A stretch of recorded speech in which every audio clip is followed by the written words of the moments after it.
শীত পড়তেই সর্দি কাশির সমস্যা পিছু ছাড়ছে না। শীত পড়ার মুখে সর্দি কাশি খুব কমন। শরীরের রোগ প্রতিরোধ ক্ষমতা দুর্বল হলে ভাইরাস দ্রুত আক্রমণ করে। যদিও শীত পড়ার মুখে হওয়া জ্বর সর্দি এক সপ্তাহের মধ্যেই সেরে যায়, কিন্তু অনেকে গোটা শীত জুড়ে সর্দি কাশিতে ভোগেন। শীতকালে ঘন ঘন ঠান্ডা লাগার পিছনে কোনো কোনো কারণ দায়ী হতে পারে। জেনে রাখুন, ভিটামিন ডি এর ঘাটতি। শীতকালে সূর্যের আলো খুব কম সময়ের জন্য থাকে।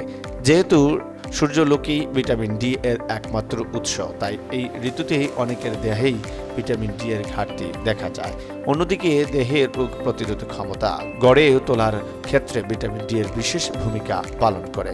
অর্থাৎ আপনার দেহে যদি ভিটামিন ডি এর ঘাটতি থাকে, তাহলে আপনি ঘন ঘন সর্দি কাশিতে ভুগতে পারেন।